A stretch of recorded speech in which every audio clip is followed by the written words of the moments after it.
दोस्तों याद रखना, तगड़ा और मजबूत जवान पता कौन होता है? जिसकी नजरें पूरी तरह उसके कंट्रोल में हों। ये अलामत जवानी है। जिस आदमी का पूरी तरह, दो लोग दुनिया में कभी कोई कारनामा सर अंजाम नहीं दे सकते, एक जो हराम खाता हो, एक जिसकी नजर नापाक हो। मोहम्मद बिन कासिम जब यहां आए थे ना, तो एक दिन बड़े परेशान थे। तो एक बुजुर्ग कहने लगे, आप क्यों परेशान हैं? कहने लगे, राजा दहर से मुकाबला है और हमारी फौज तो सिंध के रास्ते भी नहीं जानती, जुबान भी नहीं जानती, लड़ेंगे कैसे? 2-4 दिन के बाद उन बुजुर्गों की दोबारा मोहम्मद बिन कासिम से मुलाकात हुई तो बड़े खुश थे। कहा, अब आप क्यों खुश हैं? कहने लगे, वो मेरा मुकाबला नहीं कर सकता, मैंने तहकीक कर ली है। कहा, क्यों? कहने लगे, नजर का गंदा है, और जो नजर के गंदे होते हैं वो मैदानों में ठहरा नहीं करते। मैदान के लिए निकलने के लिए पाक जवानी की जरूरत होती, ततहीर मिजाज होना जरूरी होता है, पाकीज़ा अफकार और सच्ची और सुच्ची सुथरी सोचों का होना जरूरी होता है। इसलिए फरमाया कि मेरा मुकाबला नहीं कर सकता। हजरत अब्दुल्लाह इब्न हुज़ाफा कमरे में थे, तो वजीर की बेटी अंदर सजी संवरी पहुंच गई। जैसे ही आपने इस कुफर की चाल को देखा तो तयम्मुम करके नफल शुरू किए।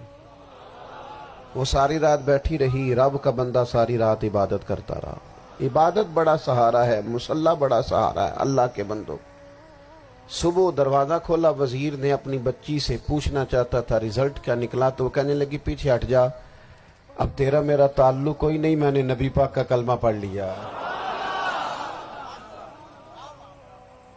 उसने कहा, मैंने भी जमाना देखा है, पर ये क्या लोग हैं, कस्तूरी के बने हुए, संदल से धुले हुए, कि मैं सारी रात कमरे में रही और 100 और 1000 आदमी जिस जवान का मुकाबला ना कर सके, इतना ताकतवर जवान कमरे में रहा और उसने नजर उठा के ना देखा।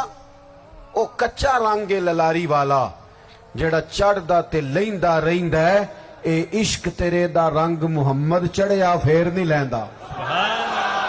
मैं कहा, एक दफा नजर उठा के नहीं देखा, कमाल हो गई। इतने बड़े लोग, इतनी बड़ी सआदतमंदी, फिरोज बख्ती, मामला फहमी हद हो गई। अल्लाहु अकबर। दोस्तों, बादशाह जब पूरी तरह हार गया ना, उसने कहा, मार दो। तेल गरम किया एक कढ़ाई में, और जब आपको उसमें डालने लगे तो आपकी आंखों में आंसू आ गए। बादशाह का ख्याल हुआ शायद नरम हो गए हैं। कहने लगा, रोए क्यों? फरमाने लगे, सोचता हूं जान ही एक है, कितना मजा है उसकी राह में जान देने का।